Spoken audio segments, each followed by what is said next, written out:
Number 5. Oh, I didn't end executive session. We did. did. We did it for you. The deputy mayor handled it. Yeah. Where am I Yeah, at? as he did. Where am I at now? Number 5. Yeah. All right, I'd like to reconvene the Township Committee meeting of the Township of East Amwell. Will everyone stand and join me for the Pledge of Allegiance? Pledge allegiance to the flag of the United States of America and to the republic for which it stands, one nation, under God, indivisible, with liberty and justice for all.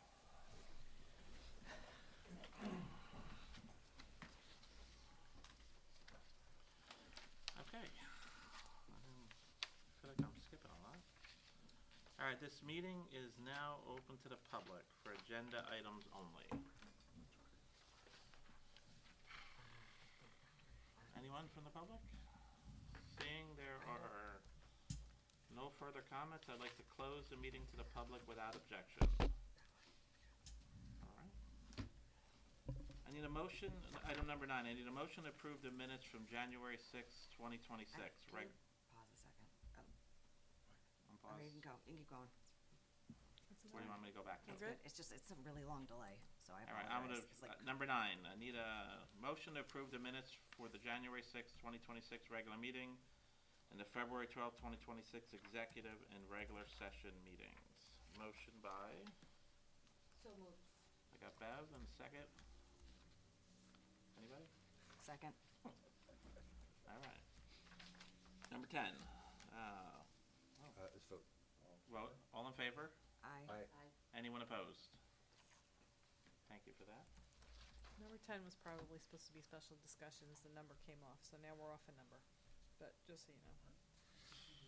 I should read number 10 though, right? It's probably special discussions now, but that should have been number 10, but I think Okay. the numbering got thrown off. That's number 10. Is there a different agenda? Because Now, Right, on his so cheat I have- sheet, it says standing committees is 10. So I Okay. think it got thrown off when I did the cheat sheet. Oh. I'm reading what's in red. You, Right after you that. yell at me if I get it Okay. wrong. Go ahead. All right, this was not on the posted agenda as it is being added. Can I have a motion to confirm the following Township Committee Liaison appointment? Beverly Enton to Township Committee Liaison appointment to the Green Team. Can I have a motion to confirm these appointments? Or appointment, I should say. So moved. First, Al. second. All right, all in favor? Aye. Aye. Ms. Anyone Cas- opposed? Ms. Castor-Bloom? Yes. Mr. DePiero? Yes. Ms. Enton? Yes. Mr. Nardi? Yes. Mayor Dendis? Yes. I guess go back to special discussions now. It's right before, it's in between the approval of minutes and standing committees on your cheat sheet. Nothing in red. No, but it's, Okay. that's where we are. All right, hold on. All right, special discussions and acknowledgement. Yeah, there you go. All right, first up on the special discussions is the Amwell Valley Ambulance Corps. Then we have the community landmark sign, and then the possibility of a spring cleanup day. All right. Before we get started, I do have a statement I prepared I want to read just to update everybody where we are with my conversations, or I should say our conversations with Amwell Valley. So bear with me here. All right. So obviously I've been, Al and I and others have met with Tim and Pete over the last 3 months, and others, Rob Connor. All right, the Amwell Valley Ambulance Corps has taken several constructive steps to improve its financial management and organizational oversight. Recent changes indicate movement towards recognized accounting and governance best practices. These measures include the implementation of a 2-signature requirement for checks, adoption of accounting software system, and better track of financial activity, establishing a board of directors to oversee the business administration operations of the squad. These structural changes allow the operational members to focus more effectively on organizational core mission, responding to emergency calls and providing emergency medical services to the community. In addition, policies are being developed to clearly define who may access or manage organizational funds, helping to strengthen financial control and accountability. The squad has also begun providing current operational statistics and maintaining ongoing communications and dialogue with the township representatives. Efforts are underway to continue improving transparency, including working towards an independent financial audit. While the system is still evolving and not yet perfect, it is clear that good faith steps have been taken to move the organization in the right direction based on these improvements and the continued willingness to engage constructively. As I recommend that the township re-engage with the rescue squad and consider restoring financial support as these forms continue to develop. Okay. Where am I at now, Linda? Is there The anybody from Amwell Valley that? that wants? The sign. The sign, the township, all right. Landmark sign, these folks are gonna come up and discuss, right? I think so, Okay. yeah. You guys wanna, are they allowed to? Was the Amwell Valley coming to? They're this? here, Yeah. I yeah. know, should they Yeah, do you that guys can- first? Yeah, and then- you guys can come, I'm sorry, I thought, I really confused you throwing off that. Why are we Why are doing we that? doing this? hold on real I quick. thought, okay, I'm confused. that, Me too. what Mike I is giving sent an you update. before, I thought they were coming to, no? Discuss, well, they have Discuss, yes. documentations to give us, so, am I like out of track? Should this have been done during items on the agenda? No. No, you're under special Okay. discussions right now. Yep. So, they were coming to discuss this, or no? So I think the only question, Mike, is, did they come to present something? If so, yeah, Yes, you can yes, write them up, yes, right? I'm sorry, If guys. not, then that it's just an update, yeah. Yeah. We came to Present, Present. and yes. have a discussion and answer Yes. questions Yeah. and plead for. So, yeah, we should invite them up then. Yeah, thank you, I'm sorry, Yep. appreciate it. Why don't you start? It's just my thing is I'm at a Yeah, whack no house, worries. that's all. Okay. I'm Pete Miller. I'm one of the new Little things. Board of Directors members for Amwell Valley. Myself and Tim were just recently put into that position by the vote of the squad members. And Pete, can I interrupt you just to ask, sure. what's the role? Because I heard there might be a board and then. There is, yeah. So what happened exactly was that there had to be a change to the constitution of the squad. This is what took so long to propagate through the normal course of events. So we had to change the constitution, and then the corresponding bylaws had to be modified. All the things that Mike was kind of alluding to had to happen in order to make this new board, which is an independent board, meaning separate from the membership of the squad. And there's a lot of, I guess you would say, details associated with how that election occurs and things like that. The board is helping to pull itself together. Like I said, Tim and I are the founding members in essence, but we're supposed to go find other people to bring to the board. It's a total board of 6. One is the president, Rob, and another is another internal member. So there'll be 4 independent members and then 2 internal members, as we're calling them, I'm sorry, so it's just you, Tim, and Rob right now? at the moment, yes. And you and Tim are members of the squad or not? Well, it started out, yes, we were members of the squad in order to participate in that, and now that we are board members, then that membership has just changed from an auxiliary person to a board member. Okay. So it's And I appreciate the explanation. What do you Yeah. call the new board? Board of Directors. So it's a board of directors, and are there separate directors internally? No, this is the only board Okay. of directors. So there's not like, no longer a president or a vice No, president? there is or- a president of the squad and the chief. Those are the officers of the squad. And the president reports into the board, and the chief has a seat, but it's more of a non-voting seat on the board. And so the decision makers are actually the new board and not the president? From a say? strategic perspective, and with regards to fiduciary oversight, yes. Right, the board, the chief still has operational, tactical, Right. you know, The responsibilities. chief, I understand, because it's operational. So I was Yes. trying to, I understand. So is there a president and a vice president? Correct, that still stays. And so they're no longer the chief executive decision makers? They're not the only decision makers. The board is now, an independent body that oversees most of those strategic types of decisions, and incorporating some of the long-term decisions about where the squad is going to go, meaning how is there opportunities to merge with other organizations. Those are all parts of the long-term plan. strategic. Yeah, I the see. So- strategic aspects. So maybe the president and vice president would be involved if they're hiring somebody or in doing those kinds of things, but strategically it's the board. Yes. Okay, I appreciate the explanation, because Yeah, I know no it's a new problem. structure. No problem. Thank you. Yeah, so in the slide deck that we gave you, I sent it through Linda. Sorry, I was a little bit late today, but that's in there, and it describes that to a certain degree, and it talks about the 6 voting members and the 4 of them being external, and then the 2 internal, one of which is always the president. So the squad elects the president, the membership elects the president, and that person is automatically a board member.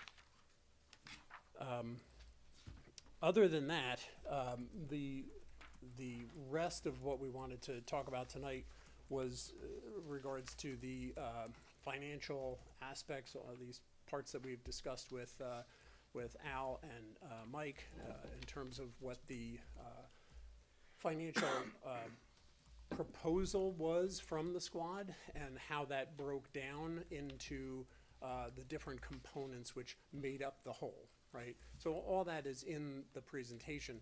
And I think what we wanted to portray is that, you know, the number is not really pulled out of the air. It's very much tied to, number one, the amount that the squad actually pays the other mutual aid partners for their service coming into the town. So right now, the squad is paying for that, and that ended up being about $36,000 a year. So that's for a little bit less than half the calls. They're paying $36,000 a year. The other major component there is operational, right? So the other $50,000, which makes up the 111, is really operational, right? That's how much it costs to run the squad, and whether you're talking about insurance or maintenance and upkeep of the building, all that is under that bucket. And then the other portion was what we call the capital reserve, which, as you guys well know, this is all about, you know, keeping your equipment, you know, in operating order. And as you know, how important that is to an emergency services unit. So does that make sense to everybody in terms of how that breaks down? Just trying to give you kind of the lay of the land there in terms of what that, you know, meant. And then each one of these components I can describe in greater detail, but, you know, I think, well, at least 2 of the members here have gone through that dialogue in terms of how this works with the partners, with the mutual aid partners, and what the agreement is with them to sort of pay them to come to the town. Now, they still get to bill the patients, right? That's their policy, right? Amwell Valley's squad doesn't bill the patients, and so that's the primary benefit to our residents here is that they don't bill them, right? So it does nothing to their insurance, no charge at all, totally dependent on their donations in order to make up this amount of money that you see, you know, in front of you here on the presentation. And it's my understanding you guys, the Amwell Valley can't bill, right, because of how they operate? Yeah, so the detail there is if you start billing, you have to meet the New Jersey requirements, right? Mm-hmm. Which is 2 EMTs and a licensed by New Jersey ambulance, right?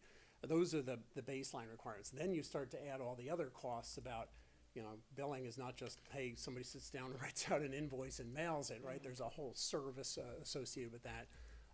And usually in order to have those 2 EMTs, you have to, you know, pay them, right? So that's where the largest costs seem to come from. And you saw the bids that came in from other squads in the area who were, you know, giving you an idea of what this costs them to operate, and they're far more than what you see here on this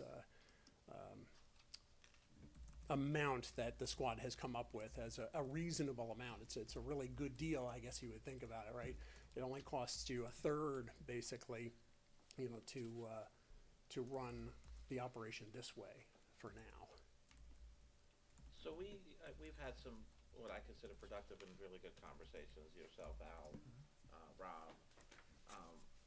I think the committee may wanna hear, like, what's the long-term plan? Like, so this is what it is today, right? And we've talked about it, although I don't know that we have something, a pathway in stone. I mean, we all agree that the deals that we have with our partners, that's an unfortunate cost, right? But they're covering the calls that we can't cover, so. Exactly. You know, that's an added expense. I think as we talk about money in the future, like, where are we going? Like, is it 100? Is it like gonna keep going up? I mean, like, what Well- are we looking at, like, for a realistic merger or something? Yeah, so I guess there's two main components to that, and one of them is obviously, can you continue to meet the staffing requirements in a volunteer, situation like Ammo Valley currently has?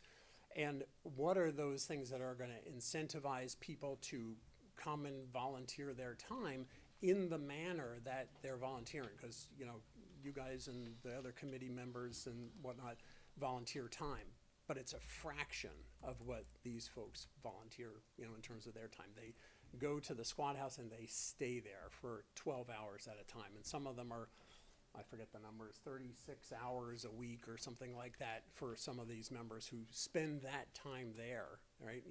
The way that they're running it, they can't leave the building really because they want to keep that response time low. So that, in essence, is one component, the membership, and then sustaining the volunteer core personnel in order to continue that. So that has its own difficulties. We've talked about that to a certain extent when we got together. There's a lot of subtleties there about attracting people and maintaining them. There's zero incentive other than, hey, I want to do something for the community. And then at what point do I, realize I can't do this and, spend so much time doing it, right? So then what do you do, right? Then you start to look at, are there ways to regionalize, to merge, the term, you can use a bunch of different terms here, but in essence, can you merge with another squad, right? And one of the issues that we have around here is that we're very rural, right? There's not a lot of density here, so there's travel time, for another squad. So now you have to still have equipment in the area to shorten that response time, right?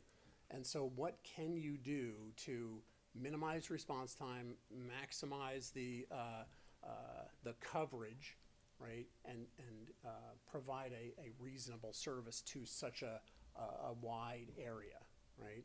And so merging with another squad by itself is not a sole solution. It would have to be an understanding between the organizations that there still has to be enough coverage, hours, man hours, right, in terms of, people covering all these shifts for now a larger area, right, more calls, but geographically dispersed. And then can you do something maybe at a county level, right, where you have support from a different organization, but that organization recognizes that there is a need across the board to support EMS because it's not supported in any other way with regards to like our fire departments and police are, right? So those get tax incentives. Right now, there's no way to pay for these services through taxation, right?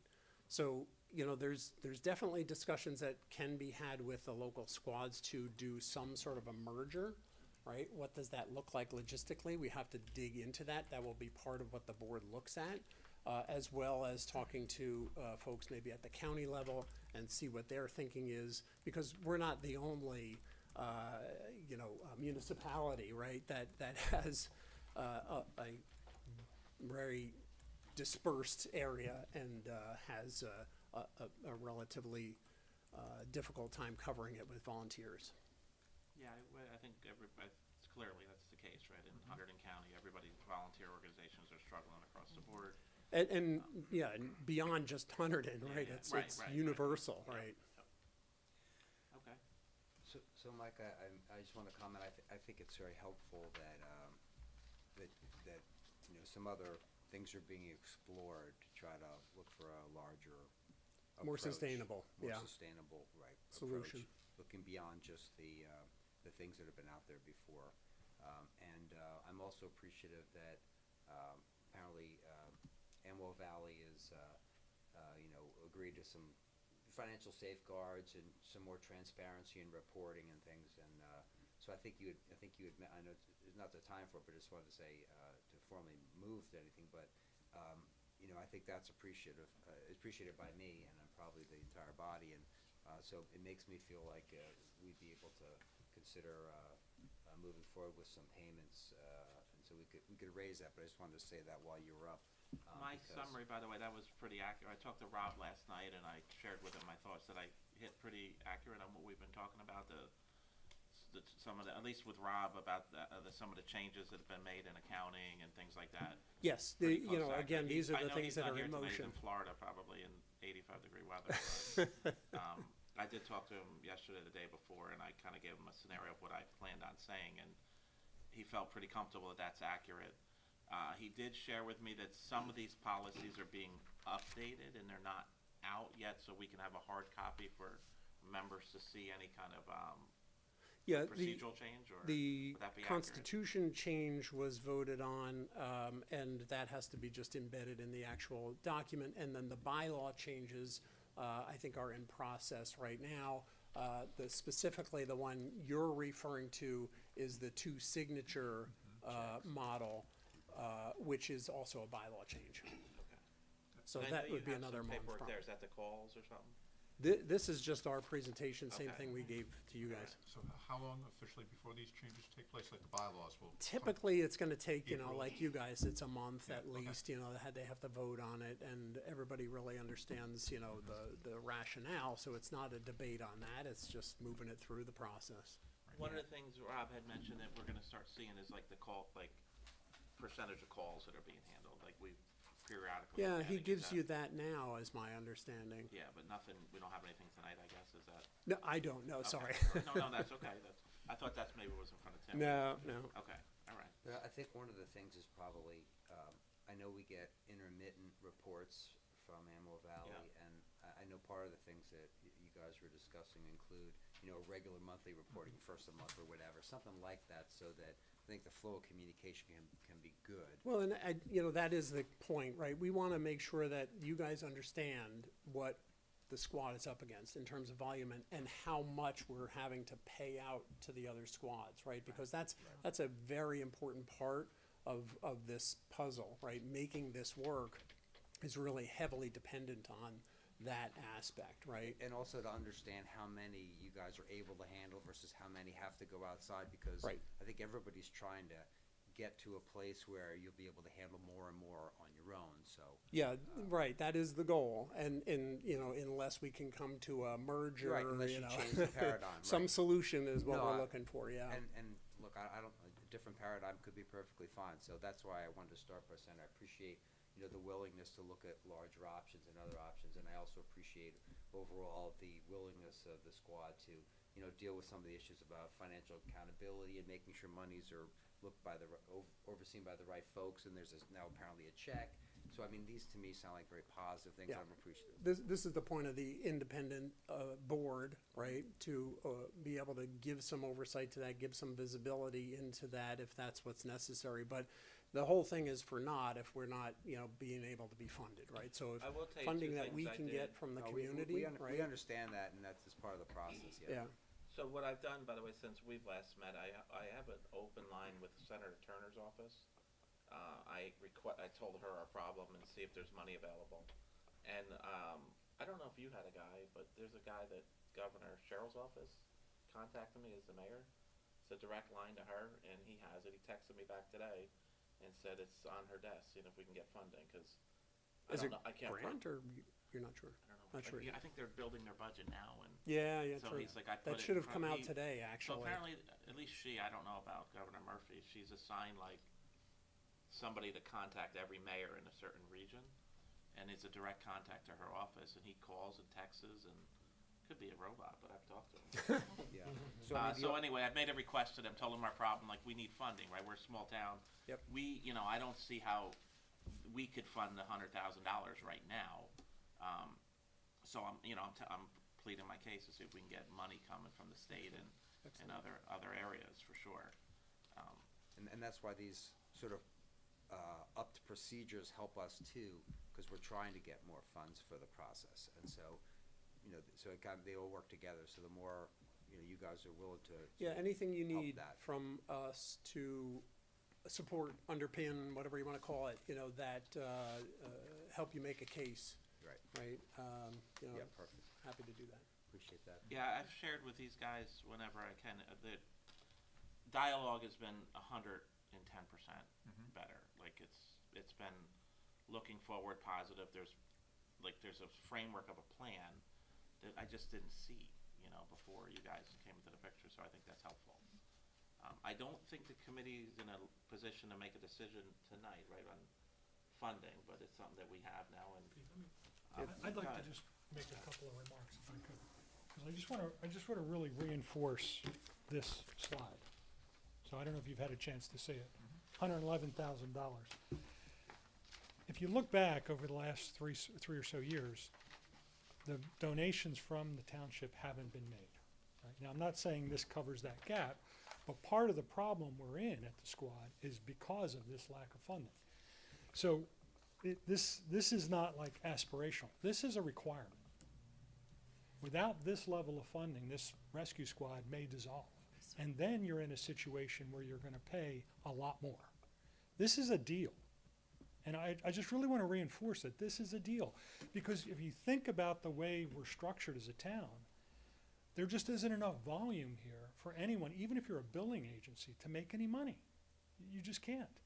So these partners, it's very generous that they help, but they're making a lot of money. It's actually in their best interest to take these calls, because they still get the bill, they still get the bill of insurance, and they're getting a chunk of cash from our rescue squad that they wouldn't get if our rescue squad didn't exist. They'd still have to cover the calls if our rescue squad didn't exist, right? So I just want to reinforce, this is a good deal for East Amwell Township. And I know what it's like. I've been up there. I was there 9 years. I know how hard it is to find money. But it can be found. And, there are creative ways. If you think out of the box, you look at things we're doing, I'm sure you could find this. Now, our job is to work both sides of this, work with you, but also to put a board together, raise funds, put people on the board who will help with fundraising. Now, what we'd like to do is if we get to a position a year or two from now where fundraising is doubled and we don't need this money, then we don't need the money and we won't ask for it. But with this transitional year, it's critical. Without this level of funding, this is not sustainable.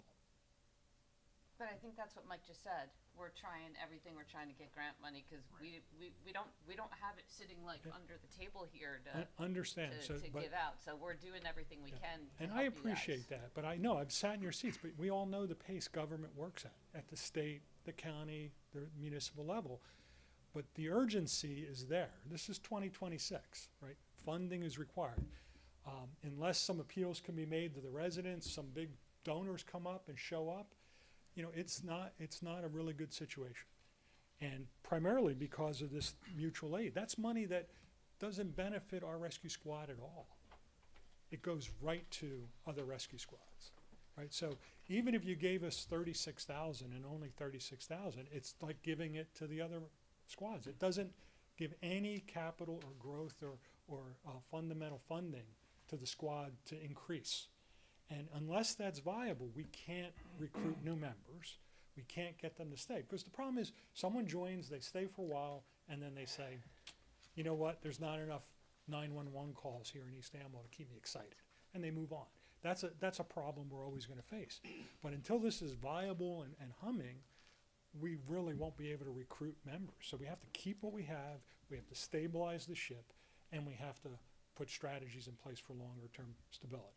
And that's what we're attempting to do. But this is a pivotal year. This isn't like, okay, we'll get through this year, eke it out, maybe next year. I mean, unless some big, check rolls in from some donor. And you all may know some people who can do that, some companies, some local people. Reach out if you can, because funding is really the key right now. But funding's not gonna get you more volunteers. No, I didn't So, say I mean, it would. well, I mean, you kind of were implying Well, what that, I'm so, saying I is mean, success if has money was many. just if money was just it, and then we'd be good to go, I think that'd be a totally different story, but, and it's definitely not just to the animal rescue squad, I can't stress that enough, I know it's hard to get volunteers to do things and stuff, so, you know, and I'm not trying to go over everything from the past 3 years, but like, it's an issue of getting more volunteers. And I know they've tried, but I mean, we're not getting more volunteers to step in and do stuff. Right, but success So- has many fathers, right? So if we could make this thing, build an esprit de corps, people feel like it's viable, it's not, people aren't talking about it like, oh, it's going out of business, it's not gonna be here, then you get people who might wanna participate, might wanna invest time in it. But when people think, oh, you know, I put in time and the thing's gone in 3 months, it's not gonna work. So it's not the solution, clearly, to get the volunteer problem is just, that's a problem. I mean, that's just a societal issue that we're not gonna solve. I mean, clearly, all of us around this table won't solve it. But the money thing can be solved. And as I've said, I've talked to the mayor about some thoughts I had about how the township can do some creative things with funding. So there are some tools you have, and you could use them. And I would just suggest to make this a priority. That's all I'm asking. So thanks for listening to us. Do you have any more questions for us? No, but, so I know you've mentioned, and only because I don't understand it as well as you do, the tax that we talked about. Are you comfortable explaining that to the committee, what a suggestion Yeah. would be? So I'm happy to conceptually share with you an idea I have. Again, it would be a politically courageous thing to do. As you know, East Amwell is all about rural and preserving land, and for decades we've been doing a great job. And I've asked the question the whole time I was on the township committee, how much more is there to preserve, right?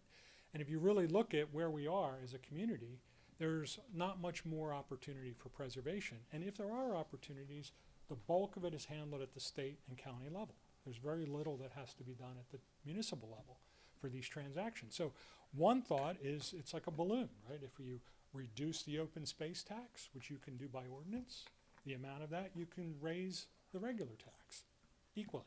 So the net effect to a township resident is zero. There's no change. All you're doing is moving the money from one place to another. Because there's restrictions on the open space trust fund. You know, if you put the money in there, you can't use it for this purpose. You can't redeploy that money to the rescue squad, right? But if you reduce the amount of money you're putting in there, and again, I don't know the numbers, I would ask for you guys to look at what's the balance, what do we have on the docket, what's the potential. I mean, these deals take forever to do, open space deals. And you could always reestablish the rate.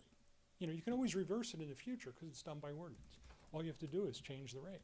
That's one way you could do something that's cost neutral and raise, I think that thing raises, if where's the administrator? I don't know if you know offhand, how much money annually goes into the open space trust fund. I think it's $125,000 a year. I thought it was more like $250,000, but it may be that. Yeah, it may be that. It's about equal to That what our sounds fire about tax is. right to me, but I don't know. It could be what you're saying. And I didn't mean to put you on the spot, No, but since we're You're not putting me on the trying spot. to overturn every stone, right? Yeah. Of like, what does this look like? Because, I mean, I made a public statement that I'm ready to turn the page, like you guys have done more than I've asked. You two have stepped up. You guys are well known in the community. You're willing to help out, and now is it just money now, or is it people? Like Well, that's the balance here, right? It's the yin and yang. I mean, it's both, right? I mean, I think the money solves some of the people esprit de corps issues. It gets people more positive, motivated. Maybe that attracts more. You know, I mean, it's not necessarily going to solve it, but without the money, the people thing's done. I mean, that's- The only thing I'll say to Ms. Bloom's point was that if you had money, you can pay people. It's not that the squad can't pay an EMT. Right now, it's fiscally not possible, right? But if they wanted to, they could pay an EMT. That does not require that they bill a patient, right? Having a paid EMT, which would help to cover the time, just increases the amount of cost that it costs to run the squad, right? Which is not sustainable right now, right? So if you said in an extreme example, hey, there's plenty of money, right? So just go pay an EMT, you can do that. You can still do that, and it's totally, legal to do that, right? They just have to pay somebody, and then, of course, that cost would have to come from somewhere, right? Understood. Do you guys have anything? Yeah, so I would just encourage you, look at the open space trust fund, look at the current balance, look at the obligations against that, and ask I think do we still have a committee that looks at these transactions, an open space committee or whatever? Yeah. See what's in You their wanna join? portfolio. Yeah, see what's in their You wanna join? portfolio. You have more free time? No, not really. See Need what's, volunteers. yeah, see what's in their portfolio. Do they have any opportunities? If there's nothing on their radar right now, there's not gonna be need for money for 2 years. I mean, it takes that damn long to do open space preservation. So, it's tactical. It's a tactical thing, but like I said, it can be done by ordinance. You can adjust the amounts. That's the way we wrote the ordinance when we redid it way back when, was we made it so that the amount can be adjusted up or down depending on the requirements of the community. So I would just say, look at the priorities. Is more money going into an open space trust fund as important as saving lives in East Amwell Township? I mean, that's the question. You all have said saving lives is a priority. So I would just ask you to revisit that. No, I appreciate you explaining it, because you had a better grasp of what you're talking about than me sharing it with them. And I'm sure the devil's in the details. I'm sure Frank can take a look at that and the administrator and, talk about the limitations and issues. But generally speaking, and Frank, I don't know, I mean, am I totally off base here? I mean, is that? Well, it's worth looking at. Yeah, it sounds about right, yeah. Yeah, so it's an ordinance the committee created. Yeah. To put a certain amount of money aside for open space. Yeah. So another committee could change that, is what I'm hearing. Yeah, what happened was, years ago, there was an ordinance that said the money was there, that was all it was used for. It's a referendum, it's a whole lot It's more a than process. just. No, Yeah. It's a referendum thing, and frankly, I don't know that this is the time to explore Right, it. right. Hold on. Because this is, right, there's a whole lot of implications, but it's a lot greater than just deciding we wanna create a new tax, right? This was done by referendum, there's state requirements, so I'm not saying folks can't discuss it, but for me, it's, extremely premature. But I'm That's happy right. to hear that you're putting together like a dedicated fundraising group, and you Oh, guys yeah. are like, we're gonna help as much as we can, but you guys are gonna go out there and beat the bushes, and together, hopefully, we can make it work. Yeah, I mean, that's one of the, no offense to the squad, but, they do what they do. Yes. They save lives, right? But we need some business minds. That's why we're trying to recruit people on the committee. If anyone wants a seat on the board who has an interest in fundraising, we'd love to have you. Do you to help guys us. agree that these mutual aid contracts are important? Right, Yeah, we- they have to be in place for the short term until we come up with a longer term strategy, sure. And like I said, you may hear belly aching from the partners, but if you really think about it, it's in their best interest. They get paid to take a call. And they're not penalized at all if it takes 10 more minutes to get here. So they're taking a call, it may take a little longer, and they're getting an extra bonus of cash for taking the call. So if I'm them, I'd want as much of that as I could get, I mean, not to, I don't wanna get too, but they brought up other problems with like coming down here, cause it takes an ambulance away from their regular calls, and, That's a logistics issue. yeah, that's no doubt. But as you pointed out, they have extra paperwork that then they have to do because they do the soft billing, so they have a cost that they Oh, yeah, have to cover. yeah, but they're still doing all that. It's not like this offsets that. So they get to do all of that. They, if they come to your house and take you to the hospital, they get to charge you, they get to charge your insurance company, and they get, what is it, 200 Pete? There's two different agreements, so They get a Daytime chunk of is a certain cash from amount. Amwell. Yeah. Yeah. 200 or 250? They get a check from us, Right. right? If we didn't exist and that call came in, they'd still have to come down and make the call under mutual aid, right? They'd still have to come, they'd still bill you, they'd still bill your insurance, but they wouldn't get a check from East Amwell.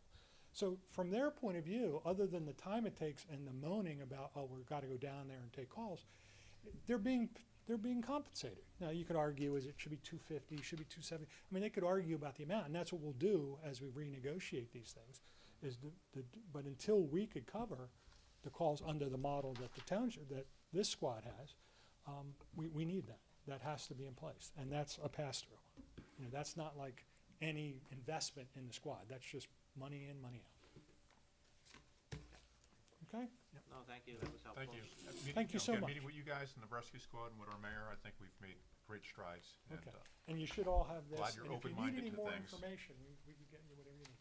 And thank I know gentlemen. you stressed to us about making it a priority, but we have, since I was mayor, which was going on 4 years ago, this is been a priority for all members of this committee. Like, we think about this a lot to think of solutions and stuff. I know you guys have come in more recent, like, last 6 months, but I mean, we have been trying to make this a priority, and that's why we've had the discussions and stuff and everything, so, you know, we have thought about this a lot and tried to come up with a solution, so. Well, we appreciate it. Thank you, guys. Thank you. Thank you. All right. You guys are up. So, oh, I'm Oh, go sorry. ahead. I'd like to make a couple of comments. So one thing is, you know, I mean, frankly, the comment that the rescue squad is in this situation because the township didn't give donations, that's just not the case. I mean, frankly, the rescue squad is responsible for its own finances, and a donation by the township is just a part of that. Plus, it sounds to me that, you know, the rescue's trying to blame us. And frankly, it's their responsibility to come up with an approach that's fiscally sound, and if the state requirements require them to have more EMTs, they need to do that if they need to charge. So I think putting the blame on the township is unfair. The other thing is, you know, I don't agree that we don't need to preserve farmland and open space. The thing that makes this township so wonderful is that we do that. And there is more farmland that needs to be preserved. And we need to get aid to our farmers in doing that. And frankly, there are other parcels that we could get for open space. So I'm not quick to jump to creating new taxes or to fail to honor our most important principle, which is to keep our town rural. So there's just two things I want to add to that. That's fair. Anybody else? Well, to jump on Dante's point, since he brought it up about the money, what concerns me too about being blamed for the money is that the squad didn't notice for 2 years that they didn't get that donation. They've only brought it to our attention recently, so I don't know how they were doing a budget to not realize they were missing 25,000 for 2 years in a row. But that's been a concern for mine too, which is why I've looked forward to the independent financials and everything. And I agree with you on the open space and preserving as much land as we can. That's all. Okay. Leanne? All right, you folks are up. Mayor Dundas, members of the committee, thank you for having us here tonight to present about Premier Media and their community landmark sign program. My name's John Case. I'm here with Rob from Premier Media. A little bit about myself. I'm a partner at a firm called Hawk Strategies. We've been working with Rob and his team at Premier for almost 6 years. We started working with them when we were going over some changes to the Department of Transportation's outdoor advertising regulations, and we've been working together since. Before joining Hawk Strategies with Anthony Atanasio, I was the Chief of Staff at the Department of Transportation, and prior to that I was an Assistant Commissioner and Mayor back in Chris Christie's first term. I was one of the people who called him mayor in my district, so I was one of those people, so they are real. Okay. I've been talking to him. Yeah, no. I think you so- just forgot one very important thing. Remember I said we can't talk if you call me mayor. You have to call me Mike. So. It's still with me from that job. But so we're here tonight to talk about the Community Landmark Sign Program. This is a financial and communications asset for the town, and we're looking forward to telling you more about it. And here's Rob from Premier to do just that. So thank you guys for the time. We appreciate Thank it. you. Linda, do you have the hook? Yeah, you want the projector? Linda, you have the hook for that? I could jump up a couple times. If you could grab that mic, I would be really impressed. I do still have, I mean, just for Al's your the tallest. purposes, I do still have the printout, but for the purposes of the community, we can use that if you want a hard copy. you can still do it. I'm good. Yeah, I still have that. Are you really gonna try to jump up and get it? No. Oh. Oh, come on, I want to see that. Stand on chair, yeah, you can put it, No, we have a hook. no, yeah, stay. The stick has a hook on it. Okay, or a nail.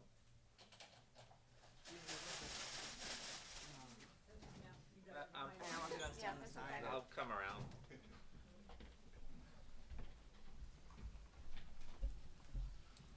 Am I allowed to move this? Yes. Okay.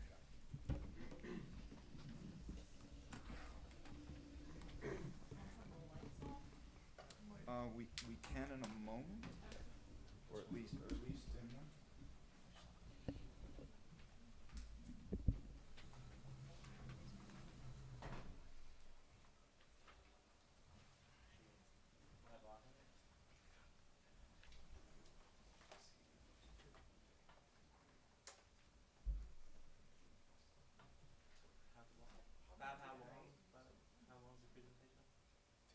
Okay, And I was curious. keep it super quick. Yep, you're fine. Didn't know it's movie night tonight, sorry. At least you're doing it before Oscar night. Yeah. You'd be in the running now. You're more than welcome to borrow this for sure. Line that.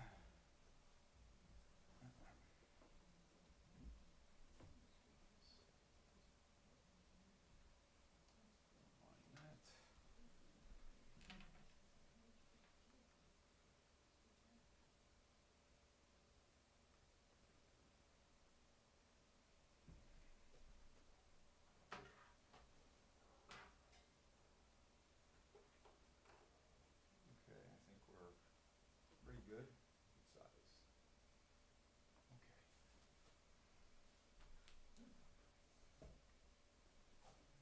I'll sit over here. Again, thank you for your time, very much appreciated. And for the community, I'd like to start by saying we're a company that builds gateway signs into the community that bring aesthetically pleasing designs to the municipalities that we work with, but also makes an impact. One second, there we go.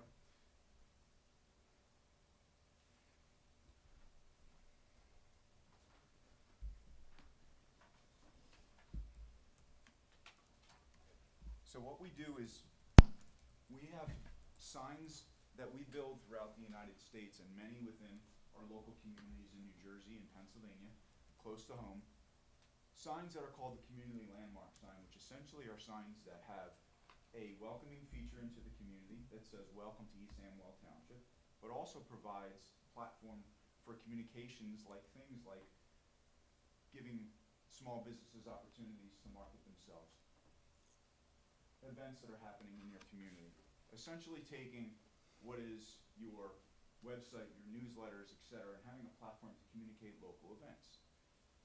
How we do that is most communities throughout the United States have a few things here, just like what we have here in East Amwell Township. We have a gateway sign welcoming ourselves into the community along the roadways. We have a traditional sign that says where the municipal offices are, fire offices are, etc. And we have traditional outdoor signage in the form of what would be called a traditional billboard. What we're doing and what we have been doing for the past 10 years is we don't do this. We do a combination of these. We don't build these, we don't build these, we don't build these. We build something called the community landmark sign. And that's what today's presentation is about. It's a sign that is of digital configuration. It is not configured like the traditional red scrolling letter signs that you see at the fire stations. They are as high quality as the TV screens that you have in your own home. It allows for local businesses to the tune of 88% of the businesses within the community to have a platform to advertise their services. Everything from restaurants, everything from pet care, car washes, etc., to advertise their services. So you won't see Dunkin' Donuts, you won't see Mercedes-Benz or Ford, you'll see our local East Amwell Township businesses. There is a financial component to this that is very, very important, especially after sitting here and hearing some of the concerns in the municipality regarding funding and support from some of the EMT services. These platforms serve as a benefit to the community and are actually used for recruitment purposes, believe it or not. And I have examples of how those messages are being used for firemen's spaghetti dinners, fundraising events and efforts, 5K runs to support the local nonprofit community, etc., etc. I will show you examples of how other municipalities are using these. We've built over 50 community landmark signs throughout the United States, and I have plenty of examples to show you how this is being used. But as we get to the fun aesthetic, where are you talking about putting this, what it might look like, the financial component is as such. We have a proposal to the municipality that would allow essentially $20,000 a year for the next 25 years that this sign would give as guaranteed base rental income. And the reason why I say rental income is because the location that we're going to discuss on the very next following page is actually the location of which we're sitting at today. We have a roadway of 202 that has significant amount of traffic on it, albeit some transient traffic, some pass-through traffic, but let's face it, it's the municipal road that most of our community members use on the daily. And that roadway in this location has the opportunity to yield $20,000 a year for the municipality, of which they can use in any way, shape, or form, right? It can go to public works, it can go to police, fire, and EMS, et cetera. That's for a conversation that perhaps y'all will have on another day. But this is essentially free money for the municipality for 25 years. I would be remiss if I didn't spend time on this as well. There is an inherent value that comes with the advertisement component of the images on that screen that others would be paying, but the municipality would not. The municipality would have the opportunity to have that slot and own that slot and use that slot in any way that they desire. It could be recognizing employees of the month right here in this building. It could be funding fundraisers for the fire and EMS. Like I said, anything in the community that this messaging could be used for. There's a value to that others will be paying. So essentially our proposal here tonight is coming up to the municipality of East Amwell and saying, okay, we have $900,000 proposal over this period of time. The biggest thing that I would like to share with the committee, and this is the point of the discussion where I stand up and I do like a big goose egg with my hands. And what that means is 100% of the sign's construction and build and maintenance and perpetuity and insurance of said sign is all incurred by the company. There is $0 that the municipality would outlay for anything related to this. 0 taxpayer dollars for this installation, potential installation. We talked about a potential location. This is your borderline in the municipality. These here are what I'm not here to talk about. What these are traditional billboards. That's not what we do. We're not building a traditional billboard. There's plenty of them. They're ugly. We don't want them. We're building potentially something very unique for the township that would be prideful and fit within the aesthetic of the town. And I'll get into that in a minute because that's very important about the fabric of our company. We are sitting right here. You have a very large parking lot. You have this little area over here, nowhere near a parking space right in here, where the state of New Jersey Department of Transportation, as John mentioned, has already reviewed and looked at it from a viability standpoint to make sure that there's no safety issues from a motorist standpoint, and has passed their muster. That's very important. Not every opportunity that we discuss has that as a backstop. So the fun part now. The fun part is, what could something look like that is not your traditional wooden sign that says welcome to the municipal complex? With all due respect, it's a very nice looking sign, but every municipality has that, right? Why not be loud and proud East Amwell Township with your municipal seal at the top, paying homage to the rural roots within the community, and building a sign that has barn board, that has local fieldstone, that has barn standing seam roof line.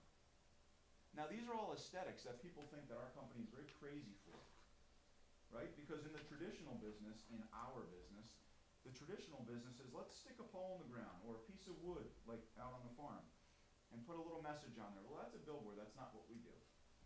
We spend a lot of time making sure that we understand the fabric of the community on where this could fit in the design-wise. This right here, this is as crystal clear as what you're looking at tonight on this screen.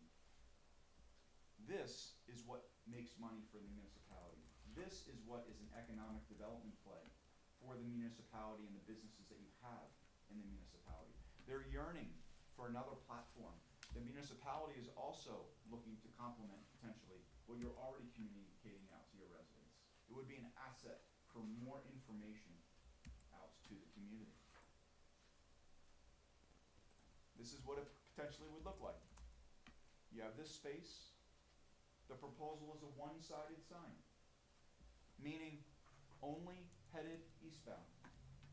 So traffic coming in this direction, heading towards Lambertville, etc., would be buffered and blocked by the beautiful vegetation that's there already. There wouldn't have to be one tree that would be disturbed. This is simply providing a viewable sign for motorists traveling away into the more dense areas of, let's say, Flemington, etc.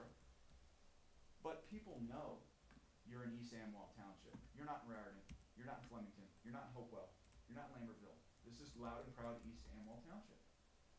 And it goes and coincides with the municipality and the business, and the building that is right here on premise. And the rest of the slides go on to show, because we never know when we're in public meetings like this, what the design aesthetic is of the entire council.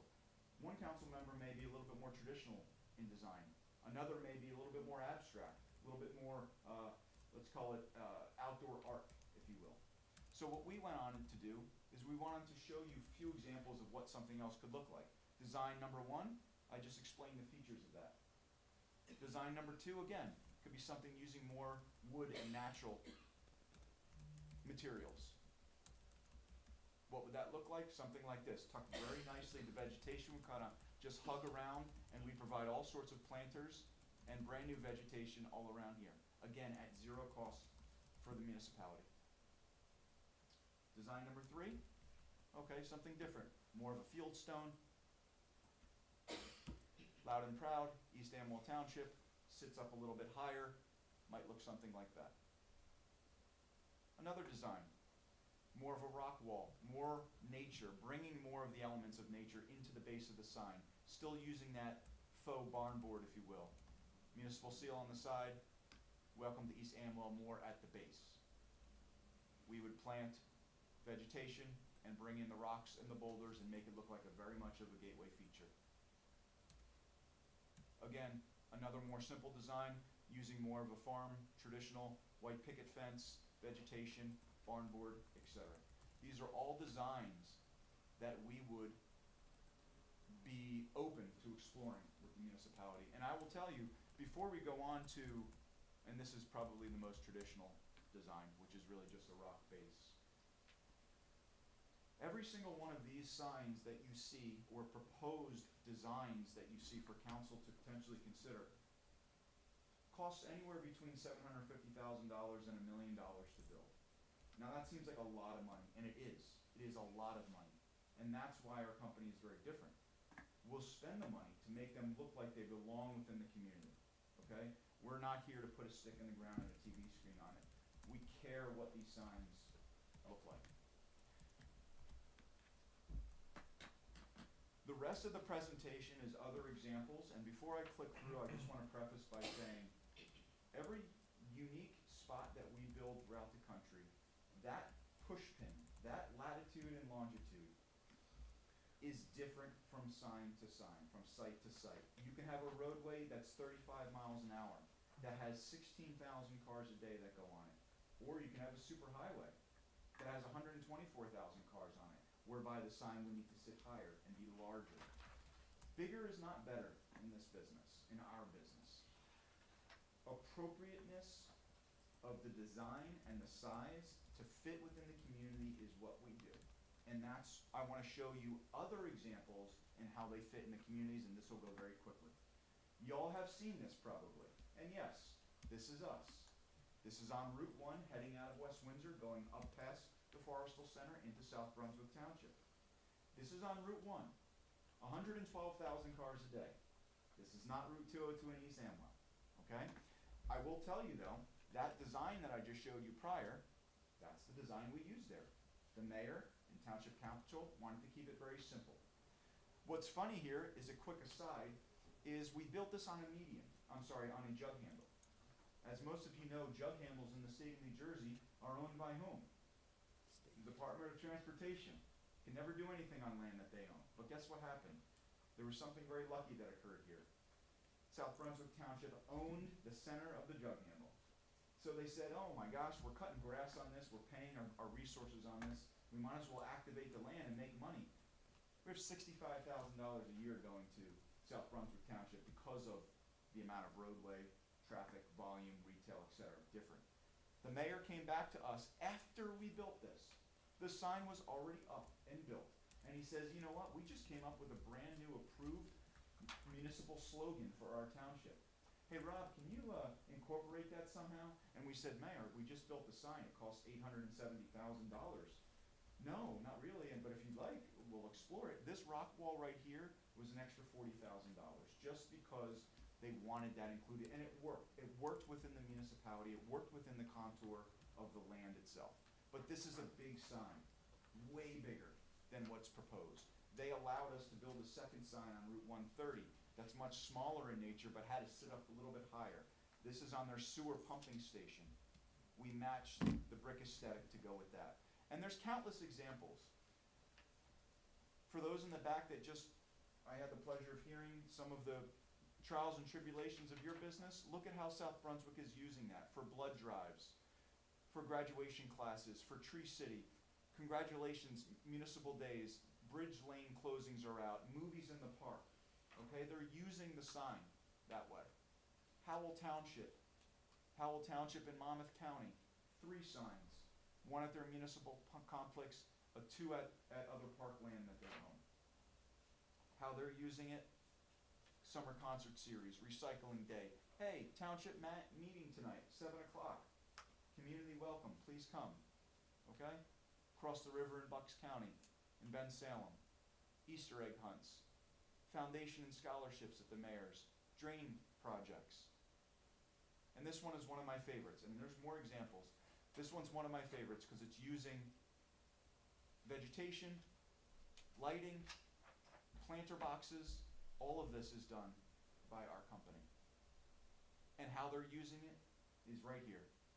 Volunteer for the fire department. Volunteer for EMT. College live-in programs. They are blasting the important things in the municipality. They are using the platform to help their community. And the township, in our proposal, gets a slot, gets a free piece of the pie to use in perpetuity however that they would like. I hope that there is an opportunity in the future where I come to one of these other meetings and y'all are fighting about wanting to use the spot that they have. Because that would be a fantastic, would warm my heart, because that's how and why this program works across the country. Very rural community, etc., etc. This one's very small guy. This would be the same size. This would be the same size. Only 6 feet off the ground. Okay? You can see it relative to cars. So this is the proposal today. Now this is not. Okay? This is not. This is O'Hare Airport back here, everybody. This is Chicago, and this is O'Hare. This is not. But this is appropriate for this town, for this city. Because this city just built a brand new superhighway. And this city was a small little borough, a small little city surrounded by huge municipalities. And they had a complex that they were getting overlooked constantly. So they wanted something loud and proud that said, welcome to the city. Okay? Very, very different. So that is our proposal and our presentation for you this evening. They went so far as to putting a plaque on the side of the sign. Mayor and council wanted this to live on in perpetuity because they're very proud of their sign. So that's our presentation this evening for the Township of East Amwell. Happy to address any questions.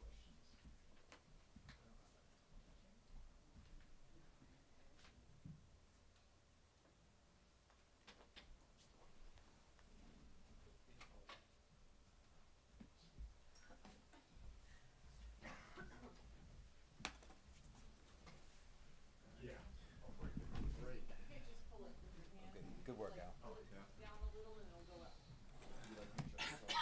What are we doing here?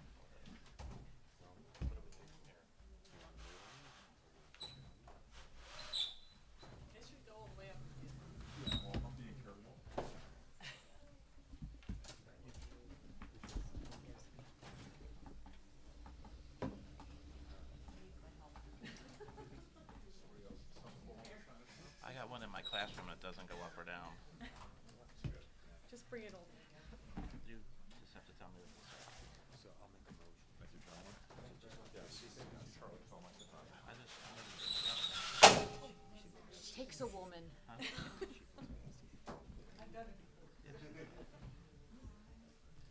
that's okay. So, Linda, we back on? Hello, Linda? Hello? Are we back on? We've been on the whole time. No, but we're ready to. I know, but you guys are Yeah. chatting, I wanna make sure you're okay. Yeah. Good? So Mike, at this time, my suggestion, I guess my motion would be that, I think this has a lot of good aspects, cost us nothing, and we can go through the issues. So I would, motion that, that we have a small subcommittee now, and the township attorney explore the details of this with the sign company, cause we have to talk about the potential for design and for cost and benefits, to the township, which would allow us to move forward with it without, well, to move forward after we get more information. Okay. So you make a motion and you need a second, correct? Yeah. Okay. Do you have a second? I'll say. I can second it. Okay. Can I ask a question though? I know you said like the one that you're thinking of for over here, you would say the base would be 6 feet high? And, It depends on the design. The one example I showed that was built at 6 feet high, that was literally right on top of the curb in that particular municipality. This one, because of the distance away from 202, you do have to go a little bit higher, but the screen size itself would not be as large as what you saw on Route 1 in the South Brunswick example. so about how big would the So sign the be? screen size would be only about 10 feet. It's called a 10-6-36. There's three different designs in the industry. There's the big ones that are out on the highways. Those are 14 by 48, 672 square feet. That's what this is not. And the little guys, the one that you just saw that we were referencing with 6 feet high, those are 10 by 30s. This would be the middle one, which is just slightly bigger than that, which would be 10 and a half high by 36 long. Would be a rectangle. But So, the height would so all be determined. what's that compared to like your typical, like you had the picture of Chimney Rock? Yes. Oh, What size is that? Those are the size of the little guys. Those are like the 10 by 30s. So it would be bigger than Chimney Rock? Slightly, just slightly. So they're like 10 by 30. This would be 10 and a half, so only a less than a foot more on height, but about 6 feet longer. If you notice, their rectangle is a little bit squarish, and a lot of times those installations back in the day, you see, because it has like the wooden braces, you see a lot of them in Atlantic City and the marshland going down. They used to be a little bit more squarish. So the industry over time has kind of got to these like three sizes, the big, the middle, and it helps for formatting for the businesses. Right? It helps for, like when, again, not in the case here, but if a national advertiser were to take an ad out, like a Coca-Cola, they're formatting in a certain ratio, whether you're going big, middle, or little, right? But this entire structure would be bigger than the municipal building? No, probably about the same height. About the same height? Yeah, because I think you'd have to get enough clearance to get over the tractor trailer height, which is typically about 14 and a half feet. And the reason being is because as cars are coming, it's called westbound, right? Because it's only a single-sided sign, right? Right. So cars that are traveling towards Flemington. Flemington, East yeah. Mount, if a tractor trailer or a box truck was coming westbound, right, they would have to be able to see the advertisement over that 15 foot. So when you do the math, so the sign itself would be probably 14 just to start, just to have our engineers start at 14 to the bottom, and then you would calculate the distance, right? You put yourself almost like sitting in a car, right? And you'd say, okay, how does that angle, that visibility, because you don't want the sign blocked. That defeats the whole, the readability board part blocked. So you're at probably 14 feet as a guarantee, and then probably maybe another 3 or 4 feet, right, to calculate being down in your car. Yeah. So you're probably overall, so you have 14, 24, 25 feet, 26 feet, something like that. Right. So I think, but my point was, there's so many details about this that have to get sussed out, Yeah. right? So to make sure that it's appropriate, that it fits the rural character and all Right. those things. So maybe you wanna join the subcommittee with me and be part of it. Yeah, because I had, like, Right? I've driven up the road to say, like, if I'm going, north on 202, if I'm looking at the sign, ideally it's on the same side of the road, a sign, because you kind of look, if you're driving, more towards signs that are on the same side as you, versus this is all the way on the other side, because it looks like there isn't a good location. I'm hearing a second for her joining the committee. Coming, subcommittee. coming south, Well, right, you're thinking maybe you because- don't want me, right? Well, no, that do, because, I mean, for example, Rob who lives local and can Right, come right. by, right? But he was saying this initial proposal, just to throw out as a straw person, was to put it in the trees because it would fit in better and not stand out. But, for example, if your point is you want it, like at Wurtsville Road, right, to see it motor, it's a whole different thing. So we can Yeah. go, right, it has pros and cons. So, I mean, in my mind, it's not really a great thing for a committee of folks to go through, but rather, I think there's so much Yeah, 'cause I had a good lot of prospects questions. with this. If I may just say one more Please. thing, is our original thought, when we first were thinking about the installation here, was we always would like a two-sided sign, right? Selfishly, it's more revenue, and also it allows for more flexibility for you guys to put more messaging up there. We had thought about shifting it to the middle of the property here, but because your property line kind of cuts and goes with that turn, Yeah, the big factor is actually you don't own the next property easterly, right? So you couldn't cut the vegetation there. We couldn't cut the vegetation Right. there, even if we wanted to. You all and we don't own that land. So it just fit perfectly because the weird contour of your property line, right, on that angle, plus the fact that you don't own the next parcel over, just made it perfect to just kind of tuck in there. We wouldn't have to touch a tree. Right, so, and that's important for our business too. We are not, we don't like, we're not a deforestation company. Like I very much care about that, right? So to do a project and not have to disturb what's there, the environment, that's even better. So I just have two real quick questions, and I think my subcommittee is Dante and Bev. Only because I was talking to one of our employees. Electricity, we pay for that, or is it No, solar? Great question. Every single sign installation we do and have ever done, we set our own meter. So we draw electric, we either run, most of the time we run underground, we try to, just so it doesn't look like there's any hanging wires. I would prefer that, I would assume that would be here. We would pay for our engineers or electrical engineers to come out to give you an electrical plan that you would approve, that would also go in the lease. And we would, patch up any kind of work that would done to get the electric there and set our own meter and pay for our own electric. So that was the next question, although it's not finalized yet, there are plans to pave or redo the parking lot. What happens if, well, it's a timing thing. What happens if the parking lot's done before we get the sign up? Well, that's the beauty of being able to. Don't you have to hopefully cut where are you gonna get the power, from a pole or from our building? I didn't even begin to explore that yet. I would have our electrical engineers come out and be like, where's Is the that a good nearest, question or bad question? where's the nearest power source? She's gonna tell me. We now have 3 on the subcommittee. Yeah. All right, I'm done, I'm done. No, it's good. Let I the think it's a subcommittee strong- work it out, but those are it's a two strong things that subcommittee.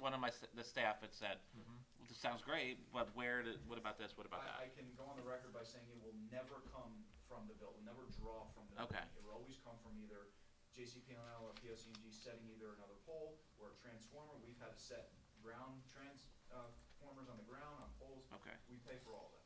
all right. Yeah. So great presentation, I mean, you Oh, guys, thank you for this. I appreciate it, I'm sure that you have better things to do on a cold Thursday night, but thank you. East Amwell, I don't know if you've ever to do this before, but we work slow, I'm here. all right? I'm here. And she's gonna yell at me some talking too much, so. All right, gentlemen, thank you so much. Thank Have a you. good rest of your night. Well, just to be clear, right, because somebody asked me, you guys are not the folks that did the circle in Flemington. You're not the folks that built the sign in the, storage center in, Raritan Township. Okay, that's, which I knew, but it did come up, and thank you very much. Thank you. So Mike, are we agreed on the motion for the subcommittee to work on this Yes, at Bev and me? yes, yep, so And, do you need a full committee vote, or, I would say let's do acclamation vote. okay, whatever he said. Yeah, you go, voice vote. Voice vote. Ms. Casper Bloom, Yes. Mr. DePiero, Yes. Ms. Enton, Yes. Mr. Nardi, Yes. Mayor Dendis. Yes. So Mike, we'll explore, and if anybody has questions like that, please funnel them to us, because we'll work through all that and then come back with Thanks, John. Last item on my special discussion for the committee is spring cleanup. You guys ready to talk about that? Okay. You ready to talk about that? I'll talk to you guys instead of her. Are you guys ready to discuss that? So what, I was not on the last, were you on the last environment? No, I was not. You've But been I did assigned. communicate with the leadership, and I think I copied you on it. yes. So spring cleanup was something that's been done here on and off, which you folks know. The last couple years, we haven't done it. We looked at it as a cost issue for the town. This is something the kids are 6, 7, it wasn't 6, 7. But it was how much we're spending, how much they're getting back, right? So we hadn't done it for at least 2 years. We did it the first year I was here, and we lost some money on it. I don't have the number. Somebody sent me a document that had like 90 pages. Is that you? Something. Yeah, mine was only one page, but yes, Okay. I just said something, you're right. So for the consideration, if you want to share those numbers, what the last one Sure. was, and we could talk about So it. in so we generally spend $4,500. That's the output that we budget for. In 2023, we brought in $1,800 and 57 residents participated. In 2022, we brought in $2,200 and 75 residents participated. In 2021, we brought in 2,500 and like 97 residents participated. In 2020, we had about 90 residents as well, and that was close to 3,000 we brought in. 2019, there was only 51 residents again and 1,600 brought in. So it's a consistent loss of at least 2,000, if not more. And from my perspective, there's not that many residents participating. Okay. So that's Right, one of the things that we talked about over the last couple of years here was that there are other outlets to get your garbage picked up, right? You can use a private company for probably about the same price that we charge, and if you know the numbers that we charge, I don't recall what it was. Do you have access to that? I can look. Yeah, I gotta look up a second. Okay. I think it was anywhere from $45 to $75, depending on if they had a car. Right. 45. And I And did then it float went up. this by 75 Jason. was like a pickup truck Jason or- suggested that fees have gone up, the like dumpster fees have gone up. Of course, they go up, right? Compactor went up from last year. He doesn't have an exact number, but at least since our recycling containers went up like 150 or 125, it's anticipated that whatever we get for this is going to go up about that much. Well, we would So have to I change am, the ordinance. on face, I'm not opposed to it, but I don't know if that's the best resources for our money. Sorry, it's 25 for a car, 35 for an SUV and minivan, and then 45 for a pickup truck. And then But- trailers and trucks are at Okay. discretion of the township employees between $25 to $75. Okay. And if we were to do this and wanted to change the fee, that's gonna take 2 meetings, because it's by ordinance. Right, to change the fee. So just floating it through the leadership of recycling, they're for it, right, but without any research. Last year, I think we detailed you to collect documentation on if anybody called. Do you remember how many people I called? don't It was remember not how a many lot. it was. There was some interest, Okay. not a ton of interest, but again, it's how did we get the word out? We probably did it on Facebook and The sign. the new sign that's Did not that, here yet. It's hard to get the word out, right, for sure. Do you guys wanna continue this, do you guys wanna advance this conversation, or where do you wanna leave it? We're losing I mean, we money. always said every year we would revisit it every year Yeah. to see if it was worth doing. Not if we're losing money. Right, we're losing money, but is it the cost for the service for some residents? Personally, if I have something that needs to get picked up, I call my garbage company and Same. they charge me a fee. Yep. I don't know, last time I had something picked up, I measured it and they said, okay, $35, $50, whatever it was. So that works for me. I don't know if you've had to do anything similar or not, I've but done the same. mattresses, things like that are, I don't know what everybody gets rid of here, but when it comes to electronics, we know that we can get that anytime, that's free, the recycling for electronics. Hazmat seems to be something people ask about, but that's a whole different animal, I think, and the county runs that, at least once, maybe twice a year. Right. So, I'll And continue. The rescue squad can come to any of the recycling depots and collect too. They've done that before, I know. We've offered, I think, clothing drop, was it clothing for them, or think so. metal? Mike was gonna do metal. I haven't been to, a Depot in a couple months because of basketball, but are they picking up metal? I don't know. Haven't been there in a No, couple months. no, nobody was collecting metal at the Okay. last one. All right. And there's also programs where you can donate and they'll come to your Yeah, house. people and take drop- metal for free, like Yeah. anytime I have something metal, I call a guy, I got a guy for that, he takes it for free. So that's where I am, but I'm open to the conversation as we said that we would have every year to see if the town wants to revisit it. So does anybody wanna advance this cause further than where we are? I mean, no, I'd advance it if, between now and our next meeting, we had a big turnout of people contacting us, I would definitely revisit it, but as of right now, I don't see the need to, Okay, but that's just me. alright. We'll, Yeah, I agree, Absolutely, yeah. unless people contact us and say, we're all gonna participate and we're not gonna lose money on it.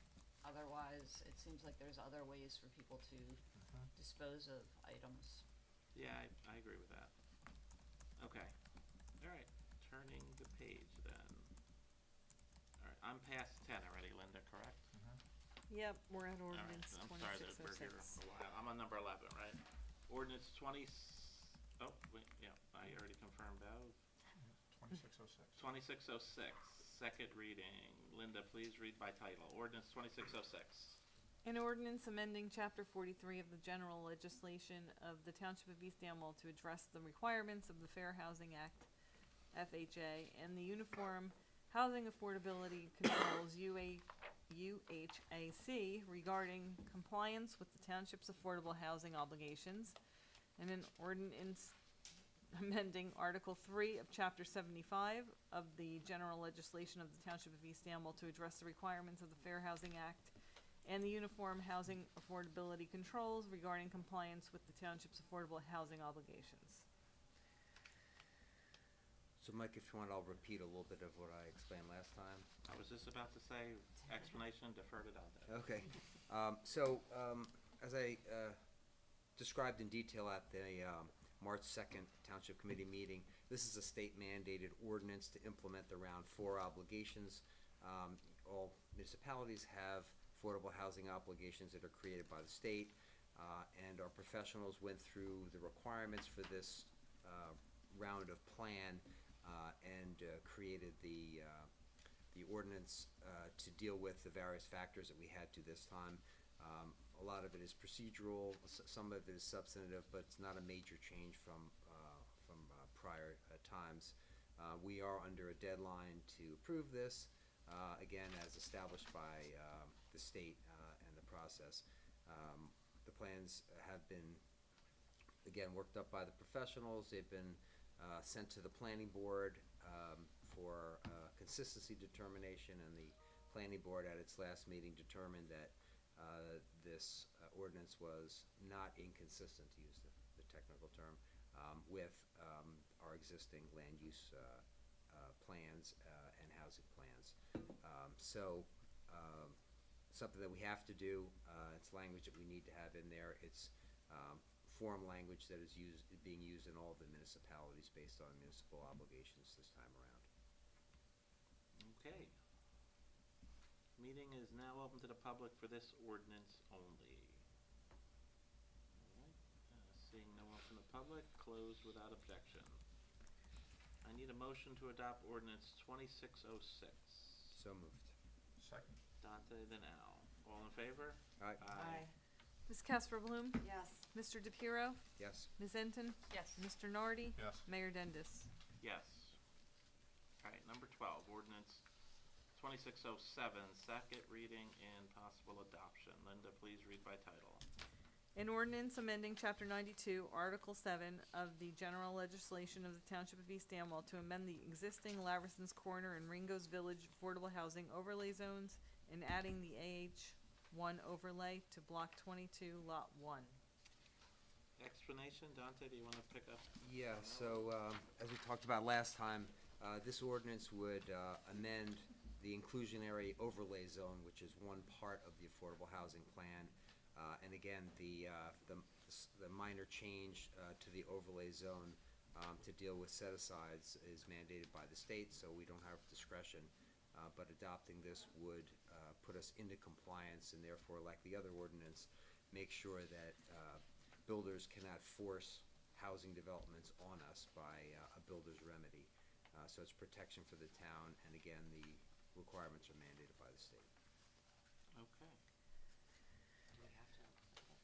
Do we have to? This meeting is now open to the public for this ordinance only. Seeing no one in the public, I'll close without objection. I need a motion to adopt this ordinance 2607. So moved. Second. Second. All in favor? Aye. Okay. Ms. Casper Bloom? Yes. Mr. DePiero? Yes. Ms. Enton? Yes. Mr. Nardi? Yes. Mayor Dendis? Yes. Item 13, ordinance 2608, first reading, introduction. Linda, please read by title. Capital ordinance providing for various 2026 general capital improvements by and in the Township of East Amwell and the County of Hunterdon, State of New Jersey, appropriating $350,000, therefore from an anticipated grant from the New Jersey Department of Transportation Local Transportation Projects Funds Program. All right. This ordinance is to appropriate funds from a grant received from the NJDOT for road improvements to North Hill Road. Can I speak on it briefly? Of course you can. So I'm sure the committee remembers that we got the $350,000 from the town, and that was our previous engineer. But the $350,000 was to basically widen North Hill Road, which didn't really seem the most appropriate way to handle it. Jason Silverthorne, our DPW supervisor, and Rob, our current engineer, went out there and really reworked it. Dante and I went out and looked at it. And so they were able to get permission from the Department of Transportation to work on drainage instead. And Rob did a really good job and made sure it came in basically under that $350,000, so we shouldn't have to put anything out. So this is great all the way around. I agree. All right. Can I please have a motion? Wait, why is it repeating itself, Linda? No, just a motion to introduce the ordinance? Yes, can I please have a motion to introduce ordinance number 2608 with a public hearing date of April 9th, 2026? So moved. Second? Al and Jenna. All right, all in favor? Aye. Aye. Need to do a roll call vote or? No, not for introduction. Item 14, 2609, first reading, introduction. Linda, please read by title. Capital ordinance amending ordinance 2518 to authorize the facility improvements at the municipal building in the Township of East Amwell, County of Hunterdon, State of New Jersey, and the expenditure of $170,000 from a grant awarded by the New Jersey Department of Community Affairs. This ordinance is to correct an administrative error made on ordinance 2518. The funds are being appropriated from a grant awarded by NJDCA, not the Capital Improvement Fund. Can I please have a motion to introduce ordinance 260? So you want to, it's 260? Sorry, 09. 09 with a public hearing date of April 9th, 2026. So moved. Second. Motion by Jenna, seconded by Bev. All in favor? Aye. Aye. All right. All right, on the consent agenda, I want to remove the tennis courts. Which number is that? The last one, The one 67? Made sure you put on? Yes. What number did you say, 67? 67, we're removing All right, that? I'm going to remove the tennis courts for now because I want to give this contract to Frank to look over. Okay, All right. so then, we'll just need a motion to approve 56 through 66. Can I have a motion to approve resolution 26-56 through 26-66? So moved. All right. Second. Motion by Al, seconded by Bev. Ms. Casper Bloom? Yes. Mr. DePiero? Yes. Ms. Enton? Yes. Mr. Nardi? Yes. Mayor Dendis? Yes. All right, no other resolutions, new business, item number 17. I put the new business on there, it's something that I've talked about for a couple years. You guys know we get a lot of speeding complaints here, and I believe the state police do the best they can. I've contacted them, and I've also spoke to Delaware Township Police about hiring them for targeted speeding enforcement. I would like the committee to consider supporting putting some money aside so we can pay for the cost of that service. give you, by way of explanation, Delaware Township has a 4-hour minimum, which they charge for outside detail. They bill $100 an hour, so that is a $400 bill to hire them for targeted enforcement for speeders. Is that like quasi duty for them? It would be outside duty. They call it outside duty. Okay. Yeah, they call it outside duty. The other option is the New Jersey State Police. Slightly different, slightly a little bit more money, around $125 an hour, and they have a 6-hour minimum. Having done these jobs in the past, I think 6 hours is a long time have an officer targeted speed enforcement. I think you lose interest. So I'm leaning towards, with the committee's permission, if we can agree on it, to hire Delaware Township. We already have a mutual aid agreement with Delaware Township where they come into town and enforce traffic control when they're available, when they can. But the level of activity I'd be looking for would be more than they're able to give on that limited basis. Frank has been working with their attorney. I understand there was a significant movement Monday night at their committee meeting. I talked to the chief. They just have to button up some paperwork and get it over to you or us. It's got to be worked out legally. Where like a cop just can't come here and like start writing tickets. So there's liability probably more on their end. So that's all being ironed out now. The number that I've had in mind that I'd be looking, to put aside based on the cost, I'd like to see at least 1, possibly 2 shifts a month. So I'd be looking for a number of up to $10,000 to spend for the year. I think that would be very helpful to limit some of these speeding complaints. So I don't know that there's a week that goes by that somebody doesn't complain about speeding. We do have the traffic cameras, and well, let's not call them traffic cameras. Maybe they are traffic cameras. I don't know. They monitor and track speed, but that just tells us, it confirms that it's happening, right? There's a list of roads that I know are already posted at the Kingwood Barracks, but like everything else, they're short-staffed, and there's only so much time they could spend here. I think that we could have some success, and we hear a lot about public safety and saving lives. Well, I think that slowing some of the traffic down would go a long way to safety in this community.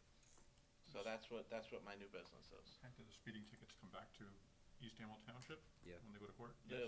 Yes, I Okay. assume so. It would be held in the East Amwell joint court with Delaware Township, so the money would, I assume an East Amwell ticket written by the state police or Delaware Township would come back to our court. Good. Okay. I can't say you break even on it. Right. I don't Probably know. only I don't- a small part of the. Small part. If it's a township road, you get some more. If it's a county road, right? Right, less. I mean, I took a complaint from a guy on Rileyville the other day. Jason put out the. He said he's called. I was the 3rd mayor he talked to, so he's complaining for like 10 years, or more, maybe even more. I don't know. You get Manners, Lindbergh. Wirtsville. Wirtsville, I mean, we get a all lot the of complaints, roads, so- right?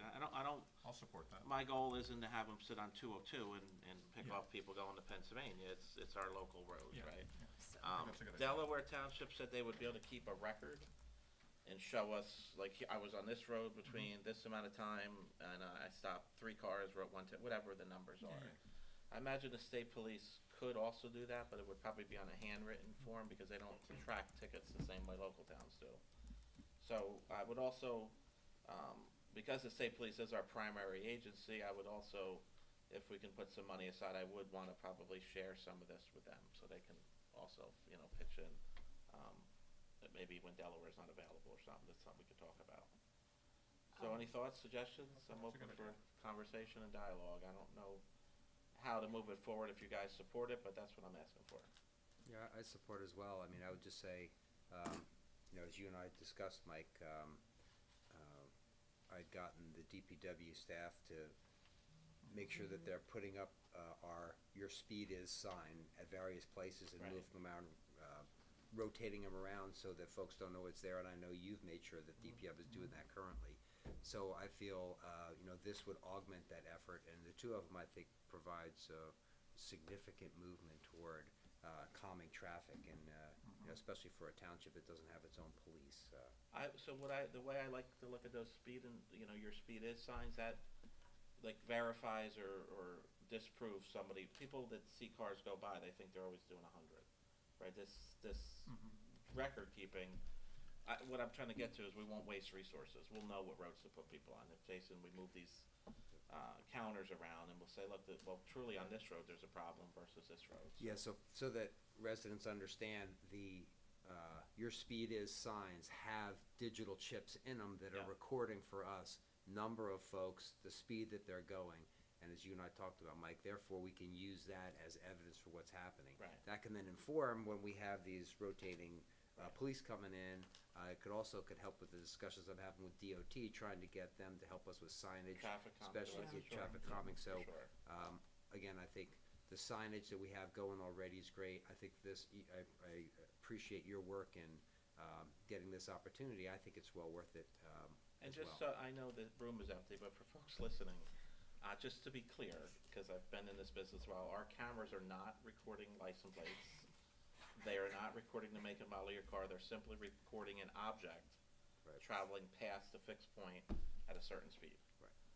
Because I could see that on the internet. They're tracking my car, and that's not what this is. But they're all over the county, by the way.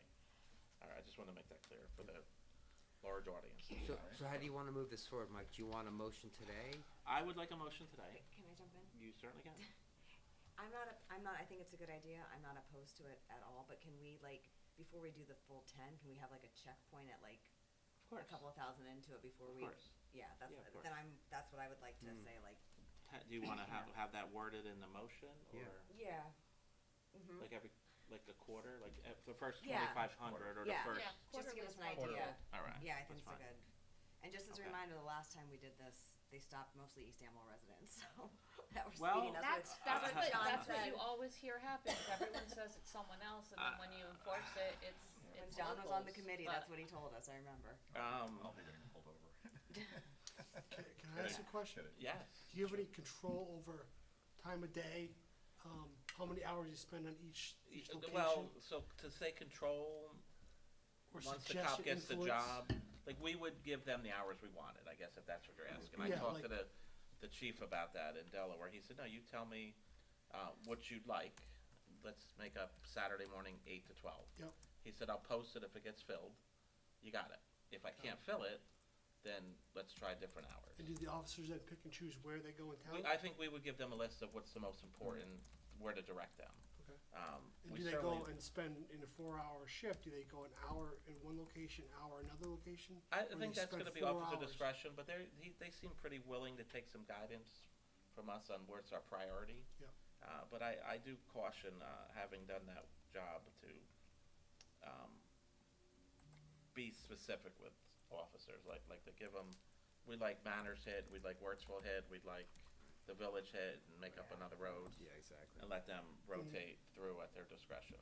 And then, Um, because Mike's gotten them to agree to give us the data they're getting, we also get a sense of, how many folks they're finding and what the speeds are. Yeah. So that also suggests location and timing information. Yeah. I mean, I can't remember the details, but Mike had already thought through time of day and things like that. So, especially rush hour is probably gonna be an issue. I know when we're dealing with Ringo's Village issues with the committee, rush hours, people are going way too fast right down the heart of Ringo's. So obviously a key, Yeah, place. for sure. Like, I mean, my default position is we know morning commutes and afternoon commutes are the busiest traffic times. I mean, for those of you going home to the mountain tonight, I don't think you'll see another car but each other.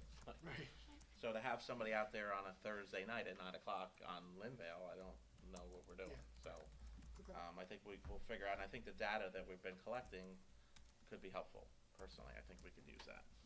So how do you want to word this to move it forward? Jenna raises a good point. Let's look at it quarterly. Bev agrees with that. Yep. So let's get a motion to move this forward, and then we can tune up the wording, I guess, as we. Well, maybe the motion is for a 10,000 a year, not to exceed amount. Okay. However, there's a probation period for the first quarter to see how it goes and to see whether we proceed. Okay, that sounds fair. I second that. All right. Got that? Yeah, Is this an all in favor type of thing? yes. All in favor? Aye. I'll do a roll call just in case. Ms. Casper Bloom, Yes. Mr. DePiero, Yes? Ms. Enton, Yes. Mr. Nardi, Yes. Mayor Dendis. Yes.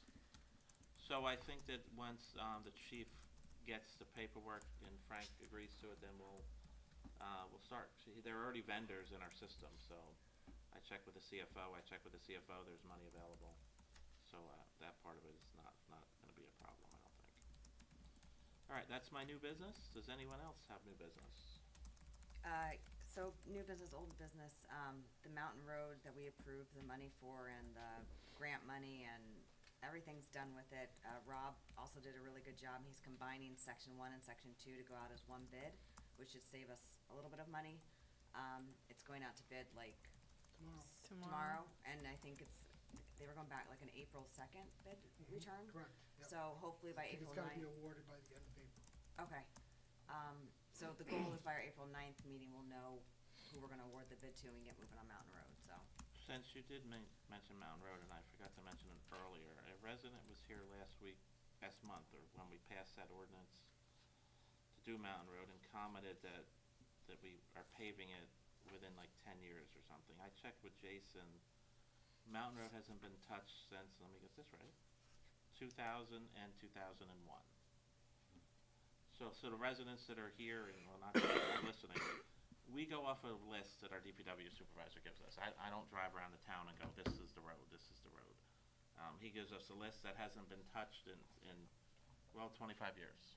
So and I had a more in-depth conversation with him about how he chooses roads. And it makes sense. Like, so sometimes we do the low-hanging fruit, right? That's easier. And there are 3 roads left that are going to need some attention in 27, I believe. Those are what he refers to as the 3 Rs, which Jen and I talked about briefly. But they're going to need a little more pre-work or pre-repair before we can seal coat them or chip seal them or whatever they're going to pave them. So that's kind of why we're on Mountain Road, because it hasn't been touched in, well, it's 26 years. So not 10 years, like, or give or take 10 years, what we were told by a resident. All right, that's all I have on that. Jenna's new business is, you're done with it? I'm done. Anybody else have new business? All right, approval of bills. Can I please have a motion to approve the March 12th, 2026 bills of the evening? So moved. Motion by Jenna, Second? second by Al. All in favor? Aye. Ms. Alright, Casper aye. Bloom, Yes. Mr. DePiero, Yes. Ms. Enton. Yes. Mr. Nardi. Yes. Mayor Dendis. Yes. Number 19, administrative reports. Can I please have a motion to approve the administrative reports? So moved. Bev and Second? Al. All in favor? Aye. Aye. All right, aye. Anyone opposed? Do you need a roll call for that? Okay. 20 are correspondence, they're in the package, I assume. All right, 21, open to the public. This meeting is now open to the public. Don't all rush up here at once. All right, seeing there are no further comments, I would like to close the meeting to the public without objection. 22, if there's no further business, we'll talk about adjourning the meeting. So moved. All right, I need a motion to adjourn. Yep. Al's ahead of me, seconded by, Second. and carried unanimously to adjourn the meeting at 8:47. 8:47.